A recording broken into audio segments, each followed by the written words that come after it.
अस्सलाम वालेकुम dear students. हमने पिछले टॉपिक्स में पढ़ा था discovery of electron, discovery of proton and discovery of neutron.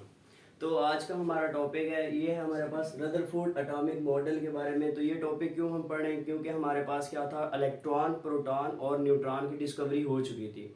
अब हमें ये मालूम नहीं था कि हमारे पास इलेक्ट्रॉन, प्रोटॉन, न्यूट्रॉन एटम में कहाँ पे एग्जिस्ट करते हैं।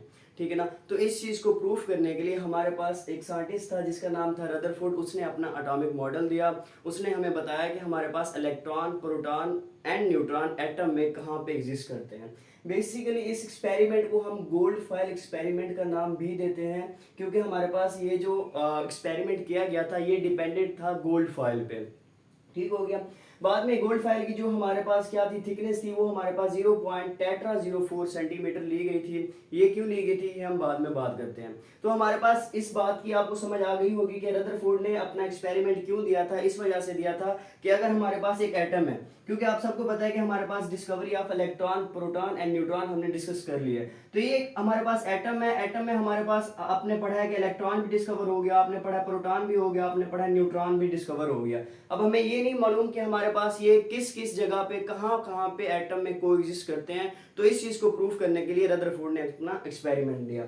अब रदरफोर्ड ने एक्सपेरिमेंट में क्या किया था, सबसे पहले उसने हमारे पास गोल्ड फाइल ली थी। गोल्ड फाइल की थिकनेस थी 0.टेट्रा04 सेंटीमीटर। इतनी थिकनेस लेने का फायदा ये था कि हमारे पास जितने भी अल्फा पार्टिकल की रेडिएशन होगी या जो रेज होगी हमारे पास, ये पेनिट्रेट हो सके, ताकि हम उसको इजीली ऑब्जर्व कर सकें। दैट्स वाई उसने क्या ली थी, गोल्ड फाइल की इतनी कम थिकनेस ली थी, जिसको हम 0.टेट्रा04 सेंटीमीटर कहते हैं। अब बात करते हैं अल्फा पार्टिकल की। अल्फा पार्टिकल बेसिकली हमारे पास क्या होते हैं। अब पीरियोडिक टेबल में हमारे पास कुछ एलिमेंट्स होते हैं जिनका एटॉमिक नंबर 83 से अबव होता है।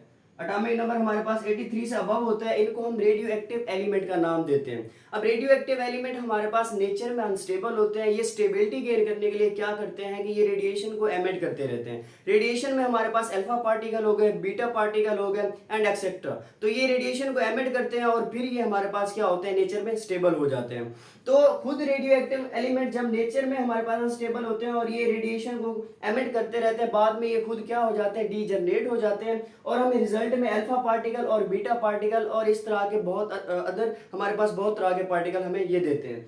तो हमारे पास वहां से रेडियो एक्टिव एलिमेंट से हमारे पास ये अल्फा पार्टिकल आए हैं। अब अल्फा पार्टिकल हमारे पास बेसिकली कौन से थे, रेडियम और आपके पास पोलोनियम। ठीक है, रेडियम एंड पोलोनियम हमारे पास ये दो अल्फा पार्टिकल थे जो कि हमारे पास रदरफोर्ड ने लिए थे, जिनको हम बेसिकली हीलियम न्यूक्लाई का नाम देते हैं। हीलियम न्यूक्लाई का नाम देते हैं। ठीक हो गया। इसने क्या किया था, अल्फा पार्टिकल लिए थे और गोल्ड फाइल लिए थे। मैंने आपको बता दिया गोल्ड फाइल क्यों लिए थे और अल्फा पार्टिकल कहां से आए। ठीक है ना। अब इसने क्या किया था, अल्फा पार्टिकल को यहां से पास आउट करवाया था। कुछ हमारे पास अल्फा पार्टिकल, अब ये लास्ट में जो हमारे पास ये लाइन लगी है, ये बेसिकली हमारे पास एक स्क्रीन थी जो कि हमारे पास जिंक सल्फेट की कोटेड थी। ये स्क्रीन बेसिकली क्यों लगाई गई थी, ताकि हम इजीली ऑब्जर्व कर सके हमारे पास रेडिएशन किस तरह से बिहेव कर रही है, अल्फा पार्टिकल किस तरह से बिहेव कर रहे हैं। अब उसने हमारे पास ऑब्जर्वेशन में ये चीज देखी थी कि हमारे पास कुछ रेज थी जो कि बिल्कुल पास आउट हो गई थी, कुछ से ज्यादा रेज हमारे पास पास आउट हो गई थी। आउट ऑफ 20,000 रेज बुक में आता है। नेक्स्ट अगर हम बात करते हैं, कुछ रेज हमारे पास क्या हुई थी, स्मॉल एंगल पे हमारे पास डिफ्लेक्ट हो गई थी। कुछ हमारे पास जो रेज थी वो बिल्कुल ही बाउंस बैक हो गई थी। ये हमारे पास की चंद एक उसकी ऑब्जर्वेशन थी। अगर हम रिजल्ट्स की बात करते हैं तो रिजल्ट्स हमारे पास सिंपल से आते हैं। इस डायग्राम से हम देखते हैं basically most of the volume are empty, means कि मोस्ट ऑफ द जो वॉल्यूम था एटम का वो एम्प्टी था। क्यों एम्प्टी था, आपके पास मैंने कहा है आउट ऑफ 20,000 रेज हमारे पास क्या हो गई थी, यहाँ से पास आउट हो गई थी। इट्स मींस कि हमारे पास एटम का जो बहुत सारा वॉल्यूम है वो एम्प्टी है। दैट्स व्हाई हमारे पास रेज इजीली और हमारे पास परपेंडिकुलर पास हो गई थी। ठीक है ना, 90 के एंगल से हमारे पास स्ट्रेट लाइन में पास आउट हो गई थी। नेक्स्ट वो कहता है कि हमारे पास completely defect alpha particle. Basically अब कुछ रेज जो थी हमारे पास, कुछ जो अल्फा पार्टिकल थे वो कंप्लीटली डिफेक्ट हो गए थे। कंप्लीटली डिफेक्ट क्यों हुए थे, अब देखिए अल्फा पार्टिकल पे है पॉजिटिव चार्ज और आगे आपके पास ये लग रहे हैं हमारे पास पॉजिटिव चार्ज पे, जहां पे आपके पास प्रोटॉन एंड न्यूट्रॉन एग्जिस्ट करते हैं। इट्स मींस के आगे जहां पे ये लग रहे हैं, जहां पे ये हमारे पास कंप्लीटली बाउंस बैक हो रहे हैं, वहां पे भी कोई पॉजिटिव चार्ज है। तब हमें पता चल गया था कि हमारे पास जो प्रोटॉन होता है वो एग्जिस्ट करता है सेंटर में। वो एग्जिस्ट करता है एटम के सेंटर में। क्यों? क्योंकि हमारे पास जैसे अल्फा पार्टिकल यहाँ पे लगे थे और ये कंप्लीटली बाउंस बैक हो गए थे, तो हमें अंदाजा हो गया था कि हमारे पास जो प्रोटॉन होते हैं वो एग्जिस्ट करते हैं एटम के सेंटर में। नेक्स्ट अगर हम बात करते हैं nucleus is very hard and dense structure. अब देखो हमारे पास कुछ रेज ही बाउंस बैक हुई थी। कुछ रेज का मतलब है कि हमारे पास न्यूक्लियस जो है वो बहुत ज्यादा स्मॉल है। देखें बहुत सारी रेज तो पास आउट हो गई थी, लेकिन कुछ रेज हमारे पास क्या हुई थी, यहाँ पे बाउंस बैक हुई थी। इट्स मींस कि जो न्यूक्लियस हमारे पास है वो बहुत ज्यादा क्या है, स्मॉल है, बहुत ज्यादा स्मॉल है और हार्ड स्ट्रक्चर है, हार्ड स्ट्रक्चर है। दैट्स वाई तो आपके पास रेस क्या हुई थी, बाउंस बैक हुई थी, या हमारे पास स्मॉल फेयरली स्मॉल एंगल पे हमारे पास क्या हुई थी, वो डिफ्लेक्ट हुई थी। नेक्स्ट अगर हम बात करते हैं electron revolve around the nucleus, तो हमारे पास ये बात भी प्रूफ हो गई कि हमारे पास दरमियान में क्या होते हैं, प्रोटॉन होते हैं। ऑलरेडी हमने पढ़ा अल्फा पार्टिकल क्या हुए थे, बाउंस बैक हुए थे, कुछ अल्फा पार्टिकल यहाँ पे डिफ्लेक्ट हुए थे। इट्स मींस कि हमारे पास यहाँ पे प्रोटॉन प्रेजेंट है, और हमारे पास क्या है, जो इलेक्ट्रॉन है वो हमारे पास इसके स्ट्रक्चर के नजदीक है हमारे पास, हाँ आपके पास रिवॉल्व कर रहे हैं। नेक्स्ट अगर हम बात करते हैं whole atom are neutral. Whole atom neutral किस तरह से होता है, आपको पता है कि मींस के इसका मतलब ये है कि हमारे पास electron, number of electron and number of proton क्या होते हैं, सेम होते हैं। फॉर एग्जांपल आपके पास कार्बन है, कार्बन का एटॉमिक नंबर 12 है। इट्स मींस कि आपके पास 12 नंबर ऑफ यहाँ पे इलेक्ट्रॉन होंगे, 6 नंबर ऑफ आपके पास इलेक्ट्रॉन होंगे और 6 नंबर ऑफ आपके पास क्या होंगे, यहाँ पे प्रोटॉन होंगे। इट्स मींस कि आपके पास number of proton and number of electron क्या होते हैं, सेम होते हैं। तो हमारे पास होल एटम क्या हो जाता है, न्यूट्रल होता है। होल एटम हमें स्ट्रक्चर देता है न्यूट्रल। ठीक हो गया। नेक्स्ट आपके पास क्या होता है कि हमारे पास जहां पे प्रोटॉन और न्यूट्रॉन, इलेक्ट्रॉन के अलावा जो हमारे पास प्रोटॉन एंड न्यूट्रॉन है जो न्यूक्लियस में होते हैं, इसको हम नाम देते हैं न्यूक्लियॉन्स का। ठीक है ना, एक्सेप्ट इलेक्ट्रॉन, हमारे पास जो प्रोटॉन और न्यूट्रॉन होते हैं ये हमारे पास न्यूक्लियस में होते हैं, और इन दोनों को, इन फंडामेंटल पार्टिकल को हम नाम देते हैं न्यूक्लियॉन्स का।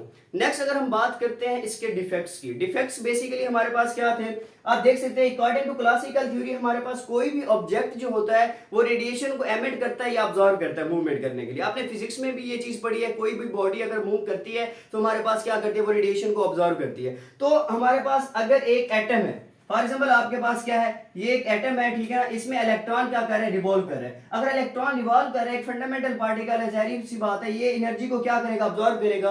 अब एनर्जी को ऑब्जॉर्व करेगा तो एनर्जी क्या करेगा, ऑब्जॉर्व कहां से करेगा, ठीक है ना, इसको एनर्जी मिलेगी प्रोटॉन से। ठीक है, अब ये क्या करेगा, एनर्जी ऑब्जॉर्व करके, ठीक है, अब इसके पास जितनी भी एनर्जी है ये उसको यूज करेगा, यूज करते करते करते करते एक ऐसा टाइम आएगा ये न्यूक्लियस में गिर जाएगा। सिंपल सी चीज है ना। तो अब देखिए आपके पास क्या, इसको एनर्जी कहां से मिल रही है, ये बात हमें प्रूफ नहीं हुई थी। क्लासिकल थ्योरी के मुताबिक हमारे पास कोई बॉडी मूव करती है तो हमारे पास एनर्जी को यूटिलाइज करती है। तो यहाँ पे रदरफोर्ड ने हमें एक्सप्लेन ही किया था कि इलेक्ट्रॉन को एनर्जी कहाँ से मिलती है, जिसको बाद में बोहर ने एक्सप्लेन किया था। अगर हम बात करते हैं तो इलेक्ट्रॉन मूव करते करते एक टाइम ऐसा आएगा कि वो न्यूक्लियस में गिर जाएगा और न्यूक्लियस हमारे पास क्या हो जाएगा, तबाह हो जाएगा, एटम हमारे पास तबाह हो जाएगा। नेक्स्ट अगर हम बात करते हैं हमारे पास क्या बनना चाहिए था, हमारे पास लाइन स्पेक्ट्रम वाज ऑब्जर्व, हमारे पास कॉन्टिन्यूअस स्पेक्ट्रम बनना चाहिए था, बट लाइन स्पेक्ट्रम हमारे पास ऑब्जर्व हुआ था। अब कॉन्टिन्यूअस स्पेक्ट्रम और लाइन स्पेक्ट्रम क्या होते हैं, बेसिकली इसकी एग्जांपल लिख लेते हैं। आपके पास एक प्रिज्म होती है, ठीक है ना, एक प्रिज्म होती है और वाइट लाइट आप गुजारते हो तो हमारे पास क्या होते हैं, यहाँ पे 7 कलर की रेज या वेवलेंथ जिसको आप नाम देते हो, हमारे पास यहाँ से निकलती है एक प्रिज्म से।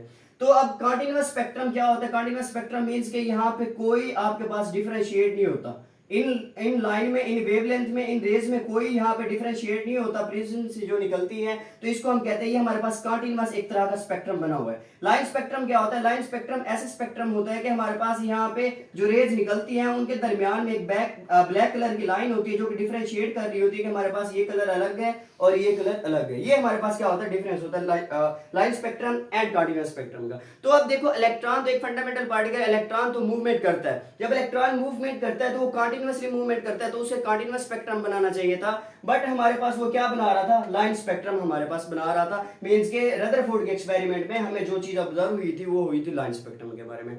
अब इस टॉपिक के रिलेटेड आपका कोई क्वेश्चन है या किसी भी तरह की कोई मुश्किल है तो आप काइंडली कमेंट सेक्शन में पूछ सकते हैं।